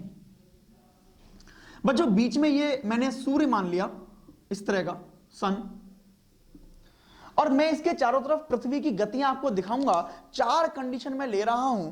एक तो कंडीशन इस तरह की जब पृथ्वी कुछ इस तरह के सामने है, एक कंडीशन यहां, एक कंडीशन यहां, और एक कंडीशन फिर यहां। इस तरह के 4 पृथ्वी के रूप में यहां बनाऊंगा जिसको आपको समझना है। ये एक पृथ्वी यहां मैंने बनाया, ये घूमते हुए जा रही है तो एक यहां मैंने पृथ्वी बना दिया, ये घूमते हुए आ रही है तो एक पृथ्वी मैंने यहां बना दिया, और यही घूमते हुए आ रही तो एक पृथ्वी मैंने यहां बना दिया। ठीक है, इसको समझना है। पृथ्वी क्योंकि अपने अक्ष पर झुकी हुई है तो मैंने इसको कुछ तिरछा बना दिया ताकि आपको समझ में आए ये बात। ये कुछ तिरछा बना दिया मैंने इस तरीके से, ये इस तरीके से यहां बना दिया मैंने, ये इस तरीके से मैंने यहां बना दिया, ये, और इस तरीके से मैंने यहां बना दिया ये। इससे आपको कुछ अंदाजा लग जाएगा कि अपनी पृथ्वी जो है वो टेढ़ी है। ये बीच में जो मैंने पंक्ति बनाई है बच्चों, ये पंक्ति है भूमध्य रेखा, जो अपना 0 डिग्री अक्षांश है, ये वही है भूमध्य रेखा, वो भी भूमध्य रेखा है, और ये भी अपनी भूमध्य रेखा है, यानी अपनी इक्वेटर लाइन। मैं यहां पे क्या शो कर रहा हूं बच्चों, देखो यहां पर सूर्य की किरणें जो है वो कैसे पड़ रही है। देखिए यहां पर मैंने माना ये सूर्य की सारी किरणें जो है इस पृथ्वी पर पड़ रही होंगी, ऐसे जब भी पृथ्वी यहां जाएगी तो सारी किरणें पड़ेंगी, ऐसे जब भी यहां जाएगी सारी किरणें पड़ेंगी, ऐसे भी यहां जाएगी सारी किरणें पड़ेंगी, ठीक है। लेकिन अब मैं देखिए क्या दिखाना चाह रहा हूं, अगर हम बात करें तो सूर्य की किरणें इस कंडीशन में सबसे ज्यादा बच्चों कहां पड़ रही हैं, इस भूमध्य रेखा पर। अगर बाकी पृथ्वी की बात करें तो कैसी पड़ रही है बच्चों, दूर दूर पड़ रही है, तिरछी पड़ रही है। अगर इस कंडीशन की बात करें बच्चों, तो अगर हम 3D की बात करें तो ये डायग्राम मैंने ऐसे बनाया है, 3D में क्या होगा, ये कुछ इस तरीके से होगा, एक पृथ्वी यहां होगी, एक पृथ्वी बीच में होगी, बीच में क्या होगा, सूर्य होगा, ऐसे इधर पृथ्वी होगी, उधर पृथ्वी होगी, इस तरीके से, ठीक है। तो अगर हम इस कंडीशन की बात करें बच्चों, तो जो अपना नीचे अपना मकर रेखा होती है, मकर रेखा, समझ में आया इसलिए मैं ऐसे बना रहा हूं, वरना सीधी सीधी लाइन होती है वो, ये मकर रेखा। तो इस कंडीशन में जो अपनी सूर्य की किरणें हैं वो मकर रेखा पर कैसी पड़ती है, बिल्कुल सीधी पड़ती है, बिल्कुल सीधी, और बाकी पृथ्वी पर कैसी पड़ती है, तिरछी। इस कंडीशन में पुनः क्या होता है, अपनी भूमध्य रेखा सामने आती है तो पुनः यहां पड़ती है। और इस कंडीशन में बच्चों जो ऊपर अपनी रेखा होती है कर्क रेखा, इस कर्क रेखा पर ही सूर्य की किरणें सीधी पड़ जाती हैं, सूर्य किरण, ठीक है। अब देखिए आप एक बात बहुत ध्यान से, जब मकर रेखा पर नहीं बल्कि भूमध्य रेखा पर सूर्य किरणें पड़ रही हैं तो सूर्य का प्रकाश पूरी पृथ्वी पर, देखिए नॉर्थ हेमिस्फीयर और साउथ में दोनों में आ रहा है, ऐसे यहां पर भी दोनों में आ रहा है। लेकिन जब सूर्य की किरणें पड़ती हैं मकर रेखा पर बच्चों, तो सारा प्रकाश कैसा रहेगा बच्चों, साउथ में ही रहेगा, साउथ में रह रहा है, साउथ में, ये नॉर्थ हेमिस्फीयर तो उधर की तरफ है। और ऐसे इधर जब कर्क रेखा पर सूर्य किरणें पड़ रही हैं तो पूरा जो साउथ का इलाका है वहां कुछ नहीं पड़ रहा, ये सारा प्रकाश कहां आ रहा है बच्चों, नॉर्थ में ही आ रहा है। समझ में आया। अब यहां से आपको बच्चों डेट याद करनी है, मैं आपको याद कराता हूं। देखिए जब ये भूमध्य रेखा पर किरणें पड़ती हैं तो बच्चों डेट होती है, एक डेट होती है बच्चों 21 मार्च, और बच्चों दूसरी डेट होती है 23 सितंबर। क्या ये बात समझ में आई। अब देखिए यहां से कितने सारे क्वेश्चन हैं जो आपसे एग्जाम में पूछता है। सबसे पहले आपसे पूछेगा कि सूर्य की किरणें भूमध्य रेखा पर कब पड़ती हैं सीधी, तो हमारी दो डेट हो गई 21 मार्च और 23 सितंबर। समझ में आया। दूसरा देखिए बच्चों, जब भूमध्य रेखा पर सूर्य की किरणें सीधी पड़ेंगी तो सीधी सी बात है, जब पृथ्वी के बीच में सूर्य की किरणें पड़ रही हैं तो पूरी पृथ्वी प्रकाश कैसा होगा, समान। पूछेगा आपसे कि पृथ्वी पर, पूरी पृथ्वी पर प्रकाश समान कब होता है, तो हम बोलेंगे 21 मार्च को और 23 सितंबर को। समझ में आएगी बात, बढ़िया। दूसरी बात समझिए, 21 मार्च और 23 सितंबर दो हमने बातें करी हैं, यहीं पे देखिए इनको नाम भी दिए गए हैं। नाम क्या है इनके, देखिए इसको हम लोग कहते हैं बच्चों वसंत विषुव, वसंत विषुव, या बच्चों इसी को इंग्लिश में कहते हैं हम लोग स्प्रिंग इक्विनॉक्स, स्प्रिंग इक्विनॉक्स। इसी प्रकार बच्चों इस 23 सितंबर को हम लोग कहते हैं अपना शरद विषुव। समझाऊंगा अभी मैं क्यों कहते हैं शरद विषुव, या फिर अंग्रेजी में इसे कहते हैं ऑटोमन इक्विनॉक्स। ठीक है बच्चों समझिए, ये मार्च के महीने में कौन सा मौसम होता है बच्चों, वसंत का मौसम होता है ना। ठीक है, अपनी जो भूमध्य रेखा है इसी का दूसरा नाम होता है बच्चों विषुवत रेखा। तो क्योंकि विषुवत रेखा पर किरणें पड़ रही हैं तो विषुव, और वसंत के मौसम में पड़ रही है तो वसंत विषुव। ठीक है, इसी प्रकार इंग्लिश में इक्वेटर हम कहते हैं, तो इक्वेटर से क्या आ गया, इक्विनॉक्स आ गया, और वसंत को क्या कहते हैं हम लोग, स्प्रिंग। सही है। सीधे पूछेगा आपसे कि वसंत विषुव कब होता है, हम बोलेंगे 21 मार्च। बिल्कुल ऐसे ही सितंबर में मौसम होता है बच्चों शरद का, तो नाम हो गया उसका शरद विषुव। चार क्वेश्चन हो गए आपके इन्हीं दोनों पॉइंट से, कि एक तो भूमध्य रेखा पर सूर्य किरणें कब पड़ती हैं सीधी, तो 21 मार्च को और 23 सितंबर को। दूसरा, सूर्य की किरणें पूरी पृथ्वी पर समान प्रकाश कब करती हैं, तो 21 मार्च को और 23 सितंबर को। ठीक है। तीसरा क्वेश्चन, अगर पूछता है आपसे वसंत विषुव कब होता है, तो सीधा आंसर है 21 मार्च, और अगर पूछता है आपसे 23 सितंबर कब होता है, क्या होता है, हम बोलेंगे उस दिन क्या होता है, शरद विषुव। समझ में आ गई इतनी बात, बढ़िया। इन दोनों की बात समझते हैं। देखिए बच्चों, जब मकर रेखा पर किरणें पड़ती हैं सीधी, तो मकर रेखा पर किरणें पड़ने वाला दिन होता है बच्चों 22 दिसंबर। ठीक है। इसी प्रकार जब कर्क रेखा पर पड़ती है बच्चों, तो यह दिन होता है बच्चों 21 जून। क्या है बात समझ में? अगर पूछेगा आपसे मकर रेखा पर कब किरणें पड़ती हैं, 22 दिसंबर, और कर्क रेखा पर कब पड़ती हैं बच्चों, 21 जून। अब जरा आप हिसाब लगा के देखो, दिसंबर में हमारे यहां मौसम कौन सा होता है बच्चों, ठंड का मौसम होता है, क्योंकि हम सब कहां रहते हैं बच्चों, नॉर्थ में। अब हमारे यहां ठंड का मौसम होता है, समझ में आ गया क्यों होता है, क्योंकि सूर्य की सारी किरणें उस समय कहां होती हैं, दक्षिण में होती हैं, वहां क्या होती है, गर्मी। ऐसे ही जून में हमारे यहां मौसम कैसा होता है बच्चों, गर्मी का मौसम होता है, क्योंकि हम सब कहां रहते हैं बच्चों, नॉर्थ में रहते हैं, और नॉर्थ में ही सूर्य की सारी गर्मियां पड़ रही होती हैं, किरणें पड़ रही होती हैं। साउथ में क्या होता है, उससे बच्चों ठंड होती है। पूछेगा आपसे चार बातें कि कर्क रेखा पर कब पड़ेगा सूर्य, हम बोलेंगे 21 जून, और मकर रेखा पर कब पड़ेगा सूर्य, तो हम बोलेंगे 22 दिसंबर। क्या इतनी बात समझ में आ गई? अगली बात समझते हैं। मकर रेखा पर जब 22 दिसंबर को किरणें पड़ती हैं बच्चों, तो इसको हम लोग कह देते हैं समर सॉलिटाइज, सॉरी विंटर सॉलिटाइज, विंटर सॉलिटाइज, या इसको हिंदी में कहते हैं हम लोग मकर संक्रांति, मकर संक्रांति। इसी प्रकार जब ये कर्क रेखा पर पड़ती हैं बच्चों, तो हम लोग इसको बोल देते हैं समर सॉलिटाइज, समर सॉलिटाइज, और या फिर हिंदी में इसको बोल देते हैं बच्चों कर्क संक्रांति, कर्क संक्रांति। ठीक है, अब देखिए यहां से कितने क्वेश्चन आते हैं आपके एग्जाम में। अगर आपसे पूछेगा कब सूर्य का प्रकाश पूरी पृथ्वी पर बराबर रहेगा, हम बोलेंगे 21 मार्च और 23 सितंबर। अगर पूछेगा भूमध्य रेखा पर कब पड़ती है सीधी, हम बोलेंगे 21 मार्च और 23 सितंबर। अगर पूछता है आपसे कर्क संक्रांति कब होती है, तो हम बोलेंगे बच्चों 21 जून। और अगर पूछता है आपसे मकर संक्रांति कब होती है, तो बच्चों हम बोलेंगे 22 दिसंबर। एक दिमाग में क्वेश्चन यहां बन रहा होगा 15 14 जनवरी को और 22 का, वो मैं क्लियर करूंगा। फिलहाल आप याद रखिए कि मकर संक्रांति कब बोलनी है बच्चों, 22 दिसंबर को, और कर्क संक्रांति कब बोलनी है बच्चों, 21 जून को। अब यहां पे एक बात समझिए बच्चों बहुत ध्यान से, जो आपके एग्जाम में क्वेश्चन बन चुका है। बच्चों मुझे सोच के बताओ, ये कर्क रेखा पर जब सूर्य की किरणें सारी पड़ रही हैं, तो सूर्य का अधिकतम प्रकाश कहां है बच्चों, नॉर्थ हेमिस्फीयर में। इसका मतलब अगर पूछे नॉर्थ हेमिस्फीयर सबसे गर्म कब होता है, तो इन्हीं सीजन में होता होगा। और क्योंकि कर्क रेखा लगभग लगभग बीच में है, तो कर्क रेखा पर जिस दिन पड़ेगा सूर्य, उस दिन कर्क रेखा सबसे ज्यादा गर्म होगी। जब कर्क रेखा गर्म है, तो उसकी गर्मी पूरे हेमिस्फीयर में फैलेगी, और पूरा नॉर्थ हेमिस्फीयर सबसे गर्म कब होगा बच्चों, 21 जून को। इसी प्रकार क्योंकि सबसे ज्यादा देर तक 21 जून को किरणें पड़ती हैं कर्क रेखा पर, इसीलिए लंबा दिन भी कब होता है बच्चों, 21 जून। तो आपसे एग्जाम में पूछता है कि नॉर्थ हेमिस्फीयर का सबसे लंबा दिन कौन सा होता है, तो हम बोलेंगे बच्चों 21 जून। इसके आगे मैं लिखता हूं longest day of north hemisphere, या उत्तरी गोलार्ध का सबसे लंबा दिन। क्या ये बात समझ में आ गई, समझ में आ गई? ऐसे ही मकर संक्रांति की बात करें, अगर मकर रेखा पर सूर्य की किरणें पड़ रही हैं बच्चों, तो मकर रेखा कैसे, देखिए साउथ में, देखिए साउथ में है ये मकर रेखा। जब साउथ में मकर रेखा है, तो इसका मतलब सूर्य का सारा प्रकाश कहां है अभी, साउथ हेमिस्फीयर में। यानी नॉर्थ में क्या है, ठंड पड़ रही है, साउथ में क्या पड़ रही है, गर्मी पड़ रही है। जब मकर रेखा लगभग लगभग बीच में है, मकर रेखा पर सूर्य पड़ रहा है, तो मकर रेखा उस दिन सबसे ज्यादा गर्म होगी। जब मकर रेखा सबसे ज्यादा गर्म है, तो हेमिस्फीयर भी गर्म होगा। इसीलिए सबसे गर्म और लंबा दिन साउथ हेमिस्फीयर का कौन सा होता है बच्चों, 22 दिसंबर। यहां मैं लिख रहा हूं दक्षिणी गोलार्ध का सबसे लंबा दिन। ठीक है, क्या ये बात समझ में आ गई? यहां से कड़ियों को जोड़िए।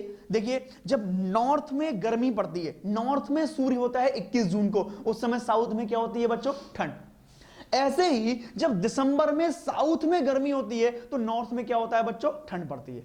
अगर आपसे 4-5 क्वेश्चन घुमा के पूछेगा, तो आप क्या बता पाएंगे? जैसे मैं पूछता हूं, सोच के देखिए, कमेंट करके बताइएगा मुझे कि आप सही जवाब बता पाए नहीं बता पाए। देखिए अगर मैं आपसे पूछता हूं कि वो दिन कौन सा है जब पूरी पृथ्वी पर समान प्रकाश होता है, तो 2 दिन बताइए कौन से होंगे, कमेंट करिए इस बात को। 21 मार्च और अपना 23 सितंबर। अगर मैं पूछूं आपसे कर्क रेखा पर कब पड़ेगा सूर्य सीधा और लंबवत, तो कौन सा जवाब होगा, 21 जून। अगर मकर रेखा की बात करता हूं, मकर रेखा पर कब पड़ेगा सूर्य सीधा और लंबवत, तो मैं बोलूंगा 22 दिसंबर। अगर मैं आपसे पूछता हूं उत्तरी गोलार्ध का सबसे लंबा दिन, तो अपना आंसर कौन सा हो जाएगा बच्चों, 21 जून। ऐसे अगर मैं पूछूं आपसे दक्षिणी गोलार्ध का सबसे लंबा दिन कौन सा होगा बच्चों, तो कौन सा होगा, 22 दिसंबर। अब एक क्वेश्चन मैं पूछता हूं आपसे, थोड़ा सा घुमा के पूछता हूं, उसका जवाब कमेंट में दीजिएगा। मुझे बताइए उत्तरी गोलार्ध का सबसे छोटा दिन कौन सा होगा, सोचिए, कमेंट करिए इस बात को। फिर अगला क्वेश्चन पूछता हूं, उत्तरी गोलार्ध का सबसे छोटा दिन। आसान है, सोचिए, कमेंट करिए, बताइए मुझे। ठीक है, कुछ लोगों ने दिया जवाब, मैं देखता हूं उसको। देखिए समझिए, जिन लोगों को समझ में नहीं आया वो समझे पहले। देखिए मैंने पूछा उत्तरी गोलार्ध का सबसे छोटा दिन। जब उत्तरी गोलार्ध का दिन छोटा है बच्चों, तो सूर्य कहां पे होगा? साउथ में होगा, सीधी सी बात है। जब साउथ में होगा, इसका मतलब साउथ में जिस दिन लंबा दिन होगा उसी दिन यहां पे कैसा होगा बच्चों? छोटा दिन होगा। यानी 22 दिसंबर। क्या ये बात समझ में आई? 22 दिसंबर दक्षिणी गोलार्ध का सबसे लंबा दिन, लेकिन उत्तरी गोलार्ध का सबसे छोटा दिन। बिल्कुल इसी तरह बच्चों, जो 21 जून है, ये उत्तरी गोलार्ध में कैसा है? लंबा दिन। उस दिन वहां क्या होगी? रात लंबी होगी, दिन कैसा होगा? छोटा। तो अगर आपको समझ में आया तो सही है, वरना दोबारा सुनिए इस बात को। 21 जून कैसा है? उत्तरी गोलार्ध का लंबा दिन और दक्षिणी गोलार्ध का छोटा दिन। ऐसे ही 22 दिसंबर कैसा है बच्चों? दक्षिणी गोलार्ध का लंबा दिन है और उत्तरी गोलार्ध कैसा है बच्चों? छोटा दिन है। समझ में आया? ये चारों पांचों क्वेश्चन आपके एग्जाम में कई बार बन चुके हैं। कई बार आपसे पूछता है कर्क संक्रांति क्या होती है, मकर संक्रांति क्या होती है, या विषुव क्या होते हैं, ऐसे कई बार क्वेश्चन आ चुके हैं। इक्विनॉक्स का क्वेश्चन, विषुव का क्वेश्चन तो अभी कुछ साल पहले ही 2016, 17, 18 में भी ये अपने सीजर एक्सएससी में पूछा गया है। आप लोग पुराने पेपर देखेंगे तो आपको वहां से क्वेश्चन मिलेंगे। मैं बार बार कहता हूं बच्चों से कि पुराने पेपर आप जरूर पढ़ें, कम से कम 5 साल के प्रीवियस ईयर क्वेश्चन आप करें। हालांकि हम लोग भी यहां पर डिजिटल रूप में उसके क्वेश्चन आपको अपलोड करा पाएंगे। एक विशेष क्लास हम लोग लेंगे, इसमें प्रीवियस ईयर के क्वेश्चन से हम लोग आपको कराएंगे, फिर भी अपने हैंड से भी आप लोग ये क्वेश्चन करने हैं। दोबारा से रिपीट करते हैं। अगर पूछेगा आपको कि सबसे ज्यादा गर्म दिन कौन सा है उत्तरी गोलार्ध का, हम बोलेंगे 21 जून। सबसे ज्यादा गर्म दिन दक्षिणी गोलार्ध का, हम लोग बोलेंगे 22 दिसंबर। और वो दिन कौन से हैं जब हमारे पूरी पृथ्वी पर पड़ता है शरद विषुव, तो अपना आंसर क्या होगा बच्चों? 23 सितंबर। अगर पूछेगा आपसे अपना वसंत विषुव कब होता है, तो हम बोलेंगे बच्चों 21 मार्च। क्या ये बातें आपको समझ में आ रही हैं? 2 बातें सीखी हमने, कैसे पृथ्वी घूमती है चारों तरफ, तो 2 हमने सीख लिया। उसके बाद अपनी पृथ्वी पर कौन कौन से दिवस हमको याद कर रहे हैं, हमने वो 4 बात सीख ली। अगला टॉपिक इसी चीज में मैं आपको पढ़ाने जा रहा हूं। हम लोग बने रहेंगे इस वीडियो के साथ, तो आपको वो टॉपिक भी समझ में आएगा। अगला टॉपिक बच्चों इसी तरीके से इंपॉर्टेंट है, आप लोग प्रीवियस ईयर पेपर जरूर करें। तो यहां से आपको 3 से 4 क्वेश्चन तो अभी हाल के मिल जाएंगे, जो कई एग्जाम्स में आपको देखने को मिले हैं। एक एक क्लास, जितनी क्लासें आप लोग लेंगे तो हर क्लास से आपको कुछ ना कुछ अपने एग्जाम में जरूर मिलेगा बच्चों। तो एक भी क्लास मिस मत होने दीजिए। बहुत टाइम हो गया हम लोग को पढ़े हुए, तो अब मौका है दोबारा उसी लाइन पर आ जाने का, दोबारा पसीना बहाने का। तो मेहनत करते रहिए, मेहनत मत रोकिए। 3 महीने से हम लोग रुके हुए थे, पढ़ाई हमारी नहीं हो पा रही थी, काफी नुकसान हुआ, लेकिन अब डट जाइए दोबारा। यहां हम लोग आपके साथ जुड़े रहेंगे, लगातार हम लोग अभी प्रयास कर रहे हैं। और बहुत जल्दी आपको लाइव बैचेस, लाइव क्लासेस, जैसे मैंने बोला, उसकी भी पूरी प्रिपरेशन हो चुकी है, पूरा उसकी तैयारी हो चुकी है, और बहुत जल्दी आपको मिलने वाला है। अलग अलग एग्जाम के लिए अलग अलग वीडियोस आपको मिलने वाली है। कोई ऐसा नहीं कि हम आपको जनरल कोई वीडियोस प्रोवाइड कराएंगे, नहीं, हर एग्जाम के लिए अलग लाइव क्लास और अलग लाइव बैचेस आपको मिलने वाले हैं। जुड़े रहिए चैनल के साथ, और फटाफट से इसको, अगर आप चाहें तो नोटिफिकेशन बेल को भी आप ऑन कर सकते हैं, जिससे जैसे ही कोई वीडियो अपलोड होगी तुरंत आपके पास नोटिफिकेशन पहुंच जाएगा। अगले टॉपिक की तरफ बढ़ते हैं बच्चों। अगला टॉपिक बहुत इंपॉर्टेंट है, मोस्ट इंपॉर्टेंट टॉपिक है, हम लोग देखेंगे। हम लोग पढ़ने वाले हैं बच्चों इसी चैप्टर में लैटिट्यूड और लॉन्गिट्यूड के बारे में। लैटिट्यूड एंड लॉन्गिट्यूड, ठीक है, हिंदी में इनको कहते हैं अक्षांश रेखाएं और देशांतर रेखाएं। कई क्वेश्चन आपने देखे होंगे अपने एग्जाम में, हम लोग देखते हैं इन चीजों को। बच्चों अक्षांश और देशांतर के बारे में आपने सिंपल सी बात पढ़ी होगी, मैं दोबारा से आपको बताता हूं। अक्षांश रेखाएं हमारी पृथ्वी पर कुछ इस तरह की लाइंस होती हैं, जो बचपन में आपने 6-7 क्लास की बुक्स में देखे होंगे। और जो देशांतर रेखाएं हैं बच्चों, वो कुछ खड़ी लाइनों को, इनको हम लोग देशांतर रेखाएं कहते हैं। फर्क क्या है समझिए बच्चों, बहुत ध्यान समझना है। जो देशांतर रेखाएं होती हैं बच्चों, वो उत्तरी ध्रुव से दक्षिणी ध्रुव तक जाती हैं, लेकिन जो अक्षांश रेखाएं होती हैं बच्चों, वो कंटिन्यूअस लाइन होती है। एक फुटबॉल आपको दूं मैं, उस फुटबॉल के चारों तरफ अगर मैं लाइन खींचूं, तो वो लाइन के कभी एंड होगी क्या? ना, वो तो लाइन मिली रहेगी, उसका कोई एंड पॉइंट आप ढूंढ ही नहीं पाओगे। तो जो अक्षांश रेखाएं होती हैं, जो लैटिट्यूड होते हैं बच्चों, ये कॉन्टिन्यूअस होते हैं, सतत होते हैं। लेकिन जो देशांतर रेखाएं होती हैं बच्चों, इनका एंड पॉइंट होता है, ये नॉर्थ पोल से निकलती हैं, साउथ पोल पर मिल जाती हैं, एक ही पॉइंट पर मिलती हैं। तो इनके बारे में 5, 6, 7 क्वेश्चन है जो मैं आपको बताता हूं, आपके एग्जाम में आपको मिलते हैं और मिलेंगे। उन क्वेश्चन को ध्यान से समझेंगे बच्चों, बहुत ध्यान से। अगर आपसे एक बात पूछी जाए कि अक्षांश और देशांतर रेखाओं का यूज क्या है, क्यों बनाई हमने, अच्छी खासी हमारी पृथ्वी थी, इस पर हमने लाइंस हमने ड्रॉ करने की कल्पना क्यों की, तो क्या जवाब देंगे? क्यों हमने अक्षांश रेखाएं या देशांतर रेखाएं हमने क्यों बनाई होंगी? सोचिए इस बात को। अक्षांश और देशांतर रेखाओं का हमारी लाइफ से क्या कनेक्शन है? हमने क्यों इनको ड्रॉ किया? क्यों हमने अपना चैप्टर बढ़ाया? या क्यों साइंटिस्ट ने ये सोचा? बहुत सिंपल सा रीजन है बच्चों, मैं आपको देखिए दोबारा समझा देता हूं। ये अपनी पृथ्वी है, अगर इस पृथ्वी पर ये पॉइंट एक डाल दिया मैंने और आपसे पूछूं कि ये पॉइंट बताओ कहां है, तो क्या इसको आप लिख कर बता पाएंगे? इसको लोकेट कर पाएंगे? पॉइंट को दिख तो रहा है मुझे, हाँ यही है, लेकिन मैं इसको क्या डिस्क्राइब कर पाऊंगा? मैं बता पाऊंगा किसी को कि हाँ पॉइंट कहां पे? नहीं बता पाऊंगा। जैसे आप भी कहीं रास्ते में जाते हैं, किसी के घर जाते हैं, तो आप रास्ता उसे बताते हैं कि यहां से वहां मुड़ना, वहां से वहां मुड़ना, वहां पे पेड़ आएगा, पेड़ के पीछे ऐसे घर है, ऐसे बताते हैं। तो यहां पर मैं कुछ भी बता नहीं पाऊंगा। किसी भी पॉइंट की लोकेशन को बताने के लिए ही हमने अक्षांश और देशांतर रेखाएं खींची। कैसे बताते हैं जरा समझिए। अगर मैं ये कुछ अक्षांश रेखाएं यहां पर ड्रॉ कर दूं तो कुछ इस तरह से सीन बनेगा, और इन्हीं के बीच में अगर मैं यहां पर एक ये देशांतर रेखाएं ड्रॉ कर दूं तो इस तरीके से सीन बनेगा कुछ। ठीक है, अभी संख्या की बात नहीं करेंगे कितनी होती है, बस समझने की दृष्टि से। अगर यहां पर मैं इसको ड्रॉ करना चाहूं तो कैसे करूंगा? देखिए साइंटिस्ट ने क्या कहा। साइंटिस्ट ने कहा कि जो बीच में अक्षांश है इसको हम लोग बोलेंगे 0 डिग्री अक्षांश, ऐसी जो बीच में देशांतर है इसको बोलेंगे 0 डिग्री देशांतर। अब क्या किया, जो ऊपर के अक्षांश थे, ऊपर कौन सी डायरेक्शन होती है बच्चों? नॉर्थ। इसका मतलब ऊपर वाले कैसे हो गए? नॉर्थ लैटिट्यूड, और नीचे वाले कैसे हो गए बच्चों? साउथ लैटिट्यूड, है ना? ऐसे ही बच्चों मुझे बताओ अपनी सीधे हाथ की तरफ कौन सी डायरेक्शन होती है? ईस्ट। तो ईस्ट वाले ये ईस्ट हो गए, और ये कैसे हो गए बच्चों? वेस्ट हो गए।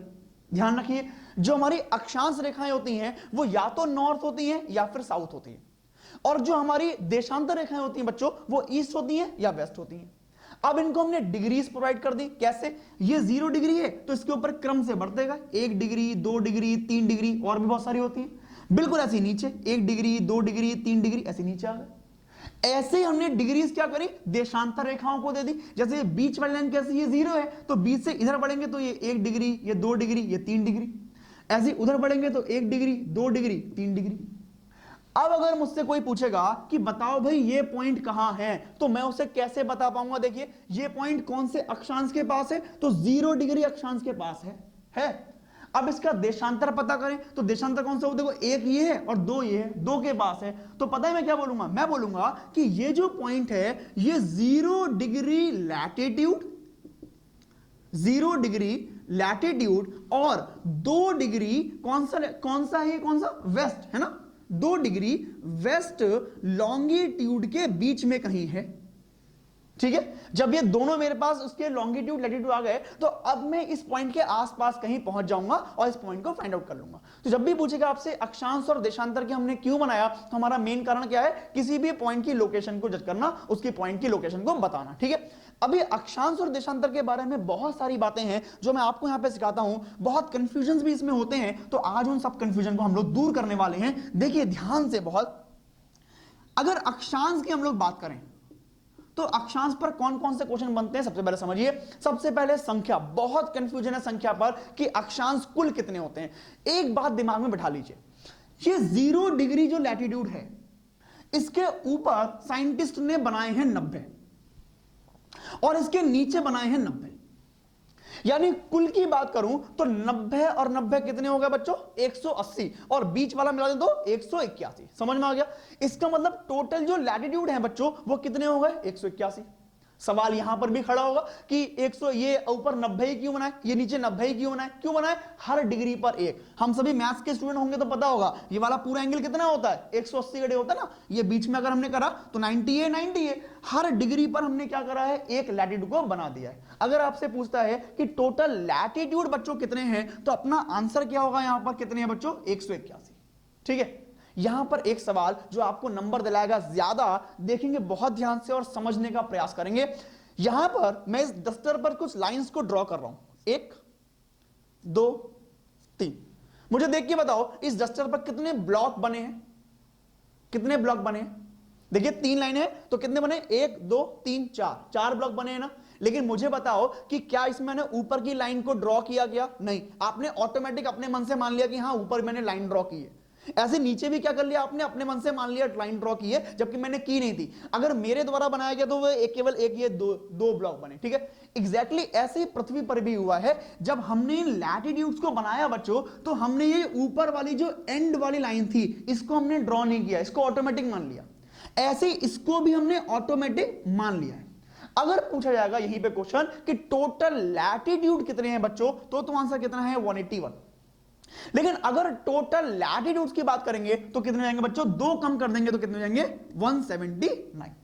ये बहुत ध्यान रखना है, टोटल लैटिट्यूडनल लाइंस कितनी है बच्चों 179, और टोटल लैटिट्यूड कितने हैं बच्चों 181। यहां पर मैं लिख देता हूं ताकि आपको याद रहे, ये क्या है, टोटल लैटिट्यूड्स हैं। इसको हमने लैटिट्यूड तो माना ही है, ये हमारा अक्षांश तो है ही, लेकिन ये क्या है, हमारे अक्षांश रेखाएं हैं, लैटिट्यूडनल लाइंस। क्या ये बात समझ में आई, सभी को समझ में आ गया ना, ठीक है। दो बात समझ में आई कि हमारे कितने हैं 181 हैं, और कितनी लाइंस हमारी 179। अगर इन्हीं में आपको एक क्वेश्चन और देखें, देखिए हर लैटिट्यूड के बीच में जो डिस्टेंस है वो लगभग इक्वल बनाने का मैंने प्रयास किया है, लगभग इक्वल ही होती है, और वो डिस्टेंस बच्चों होती है 111 किलोमीटर, यानी 111 किलोमीटर। जब भी पूछे आपसे कि दो लैटिट्यूड के बीच में कितना डिस्टेंस होता है, तो हम बच्चों बोलेंगे 111 किलोमीटर। दोनों बात समझ में आ गई। तीसरी बात जो मैंने आपको पहले ही बताई कि जितने भी लैटिट्यूड होते हैं बच्चों, ये सब कैसे होते हैं, कॉन्टिन्यूअस होते हैं, यानी लगातार चलने वाले, इनका कोई भी एंड पॉइंट नहीं होता, इनको हम कहते हैं सतत रेखाएं। जब भी पूछेगा पृथ्वी पर सतत रेखाएं कौन सी हैं, तो बच्चों हम लोग बोलेंगे अक्षांश रेखाएं कौन सी हैं बच्चों, सतत रेखाएं। समझ में आ गया। एक लास्ट क्वेश्चन अक्षांश के बारे में जो आपको नंबर दिला सकता है, देखिए ये अक्षांश रेखाएं, हम अगर जैसे एक फुटबॉल है मेरे पास, वो फुटबॉल मैंने पृथ्वी को मान लिया, उस पर अगर मैं लाइन खींचूंगा तो बच्चों कोई डायरेक्शन तो उसकी होगी ना, इधर से इधर खींचा या इधर से इधर खींचा। हम सभी को मालूम है हमारी पृथ्वी जो घूमती है वो कैसे घूमती है बच्चों, पश्चिम से पूर्व, यानी वेस्ट टू ईस्ट, पश्चिम से पूर्व। जब हमारे पृथ्वी के घूमने की दिशा बच्चों पश्चिम से पूर्व है, तो हमने अक्षांश की भी दिशा वही मान ली है। जब भी पूछेगा आपसे कि अक्षांश रेखाएं कैसे घूमती हैं, हम बच्चों बोलेंगे पश्चिम से पूर्व की दिशा में वो घूमती हैं। समझ में आ गया। चार क्वेश्चन समझ में आया हमको, एक तो कितनी संख्या उनकी वो समझ में आई, दूसरा उनकी किलोमीटर समझ में आया कितने हैं, और तीसरा हमको समझ में आया कि कैसे वो सतत हैं या कैसे हैं, या फिर उनकी दिशा। आगे बढ़ते हैं, देशांतर की तरफ बढ़ते हैं। देशांतर देखते हैं कैसा, कहां से कितने क्वेश्चन बनते हैं बच्चों। सिंपल हो गया ये भी। ये 0 डिग्री, एक डायग्राम मैं दोबारा बनाता हूं तब आपको समझ में अच्छे से आएगा। अगर हम लोग देखें दोबारा, देखिए अगर पृथ्वी पर हम देखें तो बीच में कैसा है ये 0 डिग्री, ठीक है। अगर 0 डिग्री की हम लोग ईस्ट में बात करेंगे तो बच्चों हमने टोटल खींचे हैं 180, और इसी प्रकार हमने अगर वेस्ट में देखें तो भी हमने खींचे कितने 180। यानी अगर पहली बात हम संख्या की करेंगे बच्चों, तो देशांतर फिर वही हुए 180 और 180 कितने हो गए बच्चों 360। यहां पर 0 को अलग से मेंशन नहीं करना, क्यों, यहां पे 0 को मिलाकर ही वो 180 है। वहां पर क्या था, अक्षांश में क्या था, 0 को हटाकर 180 थे वो, ठीक है। तो यहां पर उसको अलग से मेंशन नहीं करना, ये कितने बच्चों 360 ही है, ठीक है ना। अभी दूसरी बात समझिए, अगर आपसे पूछता है कि पूर्व में कितने देशांतर हैं, तो पूर्व में कितने होंगे बच्चों 180। अगर पूछे पश्चिम में कितने देशांतर हैं, तो हम बोलेंगे बच्चों 180। क्या समझ में आ गया। कुल कितने देशांतर हैं बच्चों 360। दूसरी बात बहुत ध्यान से, ये देशांतर हमने देखे थे कि ये उत्तर से निकलकर दक्षिण गोलार्ध में मिलते हैं, इस तरीके से दक्षिण ध्रुव में इस तरीके से मिल रहे थे, और इसी प्रकार वो यहां पे मिल रहे थे इसी प्रकार, ठीक है। अगर इनके बीच की दूरी की बात करी जाएगी बच्चों, तो एक बात जरा बहुत ध्यान से मुझे बताना, ये बीच में है इक्वेटर। अगर आपसे एग्जाम में पूछता है कि देशांतरों के बीच में सबसे अधिक दूरी कहां होती है, तो हम क्या बोलेंगे बच्चों भूमध्य रेखा पर। और ऐसे ही इनके बीच में न्यूनतम दूरी कहां होती है बच्चों, तो ध्रुवों पर होती है ना, ध्रुवों पर इनके बीच में तो कितनी कम दूरी है ना, कम दूरी। अगर ये कम दूरी ज्यादा दूरी है, इसका मतलब एवरेज निकालना होगा हमें। तो जब भी पूछेगा देशांतरों के बीच में कितनी दूरी होती है, तो बच्चों उसका एवरेज आता है 111.32, यानी 111.32 किलोमीटर। ध्यान रखना, अक्षांशों के बीच में कितना था 111 किलोमीटर, और देशांतर के बीच में कितना है बच्चों 111.32 किलोमीटर, ठीक है। समझ में आया इतनी बात। तीसरी बात बहुत ध्यान से आपको सीखनी है, यही बात सबसे इंपॉर्टेंट है इस पूरे टॉपिक में, जो आपको नंबर दिलाएगी अपने एग्जाम में। बहुत ध्यान से देखना मेरी बात। ये अपना सूर्य था और सूर्य के सामने पृथ्वी घूम रही थी। इस बार पृथ्वी को मैंने ये मान लिया, ये वाली पृथ्वी मान लिया, ठीक है। इस पर मैंने क्या करा, इस पृथ्वी पर कुछ देशांतर रेखाएं ड्रॉ कर रहा हूं इस बार। देखना जरा, एक देशांतर ये ड्रॉ किया मैंने, ये एक देशांतर है, इसके बाद ये दूसरा कर दिया, तीसरा कर दिया, ये चौथा कर दिया, ऐसे 4 देशांतर मैंने ड्रॉ किए। जरा बहुत ध्यान से देखो भाई, ये अपना सूर्य है और ये पृथ्वी है भाई, है ना। अभी अपने अक्ष पर ये घूम रही है और साथ में इसके चारों तरफ भी घूम रही है। अपने को केवल अभी अक्ष वाला मामला देखना है, वहीं पर बात समझनी है। देखिए मैंने माना ये सूर्य है और इस कंडीशन में सूर्य की किरणें जो हैं वो बिल्कुल लास्ट वाले इस पर पड़ रही है, लास्ट वाले देशांतर पड़ रही है, ठीक है। जरा मुझे बताओ, जब ये पृथ्वी अपने एक्सिस पर घूमेगी इस तरीके से, जब थोड़ा सा भी पीछे घूमेगी तो अपना सूर्य किरणें पीछे वाले देशांतर पाएंगी ना। यानी एक देशांतर से दूसरे देशांतर तक सूर्य की किरणें आने में कुछ समय लगेगा बच्चों। वो समय जनरली होता है 4 मिनट का। ये 4 मिनट का समय मैंने कैसे निकाला, तो मैंने एक तरीका अपनाया। कैसे अपनाया, मैंने देखा कि पूरी पृथ्वी अपने अक्ष पर पूरा चक्कर कितने में लगाती है बच्चों, 24 घंटे में।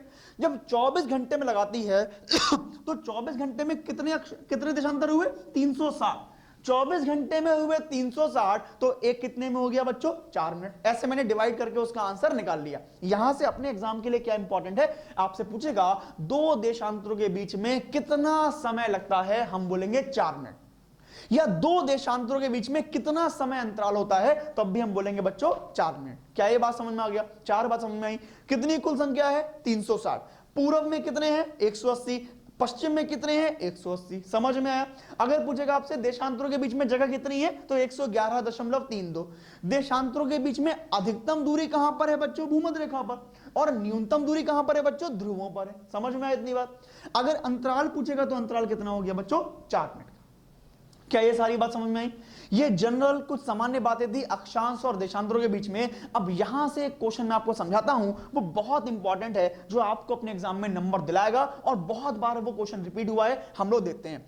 कुछ अक्षांशों के नाम और कुछ देशांतरों के नाम आपको याद करने हैं, वही मैं आपको याद कराता हूं, और उसके बाद फिर मैं आपको उसके क्वेश्चन कराऊंगा, जिससे आपको नंबर लाने में बहुत हेल्प मिलेगी।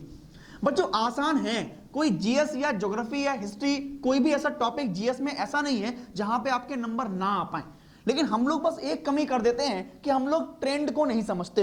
एग्जाम के ट्रेंड को समझिए, उसके अकॉर्डिंग पढ़ाई करिए, तो जीएस में नंबर पूरे आएंगे। देखिए कुछ अक्षांश और कुछ देशांतरों के बारे में समझाता हूं मैं आपको, उनके नाम को याद करने हैं बच्चों। अगर अक्षांश की बात करें तो अक्षांशों में आपको 3 नाम बच्चों बहुत जरूरी है याद करना। देखिए एक तो नाम है भूमध्य रेखा, भूमध्य रेखा, ठीक है। इसी को बोलते हैं हम लोग इक्वेटर, इक्वेटर लाइन। इसी का नाम दूसरा होता है बच्चों अपना विषुवत रेखा, विषुवत रेखा, ठीक है। इसका अक्षांश होता है बच्चों 0 डिग्री अक्षांश। इसमें दिशा में नहीं लिखूंगा, ना उत्तर ना दक्षिण, क्योंकि ये बीच में रहता है। ऐसे दूसरा जो इंपॉर्टेंट अक्षांश है बच्चों, वो होता है कर्क रेखा। कर्क रेखा मतलब Tropic of Cancer, Tropic of Cancer. इसका बच्चों अक्षांश होता है 23.5। अब ये कर्क रेखा कहां पे है, ऊपर है ना, तो इसका मतलब उत्तरी अक्षांश, 23.5 डिग्री उत्तरी, यानी नॉर्थ लैटिट्यूड, उत्तरी अक्षांश। और बच्चों इसी प्रकार तीसरा होता है मकर रेखा, मकर रेखा, यानी इसको बोलते हैं हम लोग Tropic of Capricorn, Tropic of Capricorn.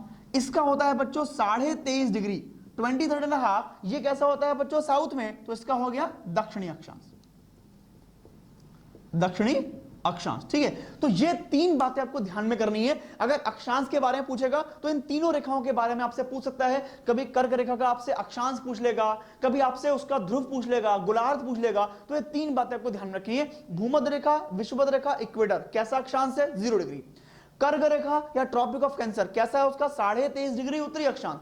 और ऐसे ही मकर रेखा कैसा है, ट्रॉपिक ऑफ कैप्रिकॉन, 23.5 डिग्री दक्षिणी अक्षांश। एक डायग्राम में आपको दिखाता हूं बच्चों, वहां से आपको इसको समझने में और हेल्प मिलेगी। अगर ये हमारी पृथ्वी है, ये बीच में हमारा इक्वेटर यानी भूमध्य रेखा, इसके ऊपर हमारा ये कर्क रेखा, और इसके ऊपर होता है हमारा आर्कटिक वृत्त। इसी प्रकार बच्चों नीचे अपनी मकर रेखा और नीचे हो गया अपना अंटार्कटिक वृत्त। इस डायग्राम को भी अगर हम देख लें, अपनी कॉपी में बना लेंगे तो अपना आसान रहेगा। देखिए ये अपना 0 डिग्री लैटिट्यूड है, ये 23.5 डिग्री है, और ये होता है बच्चों 66.5 डिग्री, यानी 66.5 डिग्री। ऐसे ये 23.5 और ये 66.5। ठीक है, समझ में हमें ये आ गया कि जो ऊपर वाले हैं वो कैसे रहेंगे, नॉर्थ रहेंगे, ये नॉर्थ हैं, नॉर्थ लैटिट्यूड, और जो नीचे वाले हैं ये कैसे रहेंगे बच्चों, साउथ रहेंगे। नाम समझ लीजिए, देखिए बीच वाले का तो हमने नाम सुना अभी, भूमध्य रेखा इसको बोलते हैं, या विषुवत रेखा। ऐसे इसको हमने देखा अभी, कर्क रेखा बोलते हैं, यानी ट्रॉपिक ऑफ कैंसर। और नीचे इसको बोलते हैं हम लोग मकर रेखा बच्चों, हमने भी देखा। अब ये दो जो ऊपर रह गई हैं, ये 66.5 जो उत्तरी वाली है बच्चों, इसको हम लोग कहते हैं आर्कटिक वृत्त। आर्कटिक वृत्त, आर्कटिक वृत्त कह दीजिए, रेखा कह दीजिए, जो भी आपका मन करे, जो भी आपको अच्छा लगे। ऐसे नीचे वाला इसको हम कहते हैं अंटार्कटिक वृत्त, अंटार्कटिक वृत्त। ठीक है, या अंटार्कटिक रेखा। तो ये रेखाओं के नाम भी आपसे पूछ लिए जाते हैं, आपको ध्यान में करना है बच्चों। एक बात ध्यान रखिएगा, ये जो बीच वाला वृत्त है, बीच वाला वृत्त, इसको कहते हैं बच्चों विषुवतीय वृत्त, या भूमध्य रेखीय वृत्त, या इक्विलैटरल जोन। आपको पूरे डायग्राम में दिख रहा होगा, सबसे बड़ा वृत्त जो है वो कौन सा है बच्चों, यही वाला वृत्त है। तो जब भी आपके एग्जाम में आए कि पृथ्वी पर सबसे बड़ा वृत्त कौन सा होता है, तो हम बोलेंगे बच्चों भूमध्य रेखीय वृत्त या फिर विषुवत रेखीय वृत्त। आपको पांचों बातें समझ में आई। 0 डिग्री मतलब क्या है, 23 डिग्री, 23.5 डिग्री उत्तरी का मतलब कर्क रेखा, 66.5 उत्तरी का मतलब आर्कटिक वृत्त। ऐसे ही 23.5 डिग्री दक्षिणी का मतलब क्या हो गया, मकर रेखा, और 66.5 दक्षिणी का मतलब क्या हो गया बच्चों, अंटार्कटिक वृत्त। ठीक है, ये अक्षांश के बारे में कुछ पढ़ा। अभी देशांतर रेखाएं कुछ मुझे आपको बतानी है, उन देशांतर रेखाओं के बारे में भी समझेंगे हम लोग। इसको आप लोग नोट कर लेंगे तो ज्यादा आसानी रहेगी आपको आगे के लेक्चर्स के लिए। आगे बढ़ते हैं बच्चों, देशांतर के बारे में समझते हैं। देशांतर रेखाएं कुछ हैं जो आप सीख लेंगे तो आपको नंबर लेने में आसानी होगी अपने एग्जाम में। बहुत जल्दी आपको पॉइंट्स मिल जाएंगे और बहुत जल्दी आप क्वेश्चंस को मार्क कर पाएंगे अपने एग्जाम के लिए। पुराने पेपर जरूर करते रहें। हालांकि अभी इसी पोर्टल पर आपको प्रीवियस ईयर क्वेश्चंस की एक अलग से क्लास भी मिलने वाली है, जो आपको प्रीवियस ईयर में आए हुए सारे क्वेश्चन दिलाएगी। इस चैनल से बस जुड़े रहिए। लाइव क्लासेस मैंने आपको कई बार बताया, अभी लेक्चर में शुरू होने वाली हैं बहुत जल्दी से। इस चैनल से जुड़े रहेंगे तो सारी अपडेट आपको मिलती रहेंगी। बेल आइकन को दबा दें तो उससे आपको सारे नोटिफिकेशन भी मिल जाएंगे। जैसे कोई वीडियो अपलोड होगी तो कोई छूटेगा नहीं। बच्चों समय बहुत निकल चुका है, इस समय अगर एक भी वीडियो मिस हुआ तो बहुत समय का नुकसान होगा आपका, तो वो मिस नहीं होना चाहिए। दोबारा अपनी किताबों की तरफ लौट आइए। देशांतर रेखाओं की तरफ बढ़ते हैं। देशांतर रेखाओं बच्चों आपको 2-3 रेखाओं के बारे में याद करना है। देखिए, सबसे पहली बात समझिए, बहुत ध्यान समझिए बच्चों, ये पृथ्वी और ये बीच में कैसे है बच्चों, 0 डिग्री देशांतर। ठीक है बच्चों, एक बात समझनी पड़ेगी भाई। देखिए क्या समझनी पड़ेगी, ये 0 डिग्री है देशांतर। अब यहां से एक समय वाली घटना समझिए, समय वाली घटना कैसे होती है। जरा एक बात बताओ मुझे, सूर्य कौन सी दिशा में निकलता है सुबह? सुबह जब सूर्य होता है तो कौन सी दिशा में आता है? पूर्व में आता है ना, पूर्व में। जब सूर्य पूर्व में आता है तो सबसे पहली किरण सूर्य की पृथ्वी पर कहां आती होगी बच्चों? पूर्व में आती होगी, सीधी सी बात है। और सूर्य छुपता कहां पर है बच्चों? पश्चिम में छुपता है। जब पश्चिम में छुपता है तो आखिरी किरण कहां आती होगी? पश्चिम में आती होगी। जरा बच्चों दिमाग लगाओ, जब पहली किरण पूर्व में आ रही है तो सबसे पहले ब्रह्म मुहूर्त कहां आएगा बच्चों? पूर्व दिशा वाले को आएगा ना।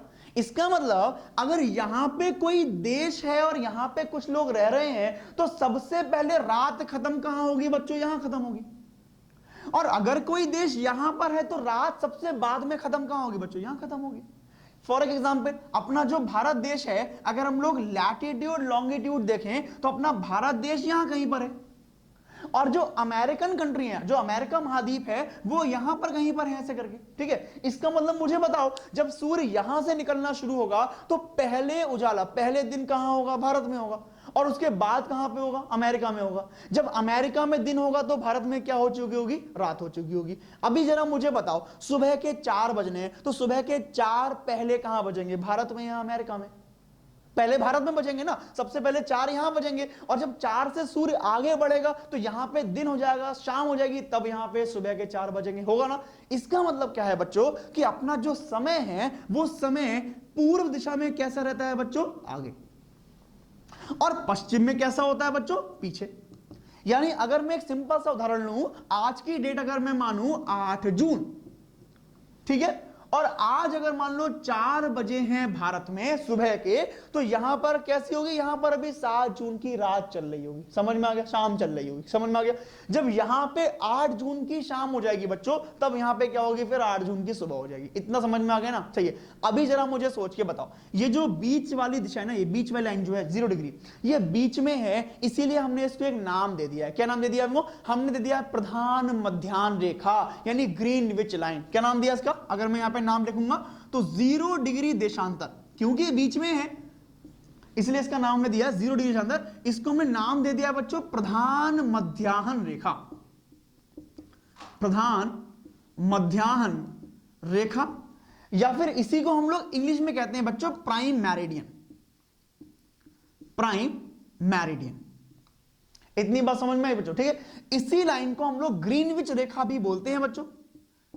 हमने बचपन में ही पढ़ा होगा कि ये जो रेखा है ये ग्रीनविच शहर से होकर गुजरती है, इसलिए इसको बोलते हैं ग्रीनविच रेखा, है ना। और इसका देशांतर कितना है बच्चों, 0 डिग्री, ठीक है। तो पूरी पृथ्वी का जो समय का निर्धारण है वो बच्चों इसी रेखा से होता है। हमने पढ़ा ना कि प्रधान मध्याह्न रेखा 0 डिग्री के पूर्व में कैसा है समय, आगे, और पश्चिम में कैसा है बच्चों, पीछे। तो जब भी आपसे पूछता है प्रधान मध्याह्न रेखा कौन सी है, तो हमारा आंसर क्या होगा, 0 डिग्री देशांतर। अगर पूछेगा भूमध्य रेखा कौन सी है, तो 0 डिग्री अक्षांश, जो अभी हमने पढ़ा था। ऐसे ही अगर आपसे पूछे कि ग्रीनविच रेखा कौन सी है, तो हम बोलेंगे 0 डिग्री देशांतर या फिर प्रधान मध्याह्न रेखा। क्या समझ में आ गया। इसी का एक और नाम है बच्चों अंतरराष्ट्रीय मानक समय रेखा, अंतरराष्ट्रीय मानक समय रेखा, ठीक है, इंटरनेशनल टाइम मेरिडियन। इंग्लिश में अगर कोई पढ़ना चाहे, international time, international time meridian, ठीक है।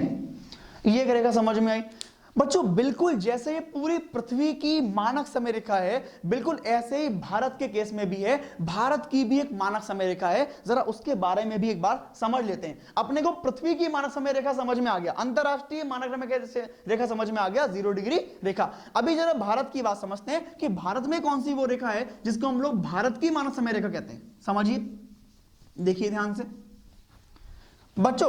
देखो अगर यहां पे अपना भारत है ना, तो भारत की अगर बात करें तो एक बार जरा नक्शे से समझेंगे तो आपको अच्छे से समझ में आएगा। देखिए ये अपना लगभग इस तरह का भारत है,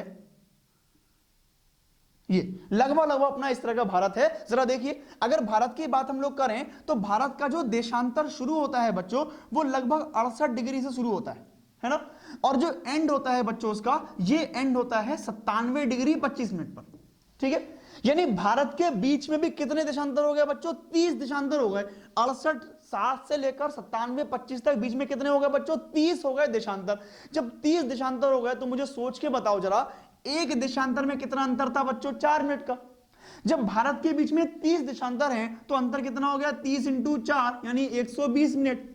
यानी भारत में भी समय का अंतर कितना होगा बच्चों, 2 घंटे का होगा। मतलब यहां पर मान लो सुबह के 4 बजे हैं तो यहां पर रात के 2 बज रहे होंगे। अगर यहां पर सुबह के 12 बज रहे हैं, दिन के 12 बज रहे हैं, तो यहां पर सुबह के 10 बज रहे होंगे। ऐसा समय का अंतराल होगा ना। इस समय के अंतराल को खत्म करने के लिए भारत ने भी क्या करा, अपने बीच में से गुजरने वाली देशांतर रेखा को अपना मानक समय मान लिया। अब ना तो यहां पे 4 बजे ना फिर यहां पे 2 बजे, जो इस रेखा पर समय है वही समय पूरे देश में चल रहा है, ठीक है। तो अगर पूछे आपसे कि भारत की मानक समय रेखा कौन सी है, तो बच्चों वो होती है 82.5 डिग्री।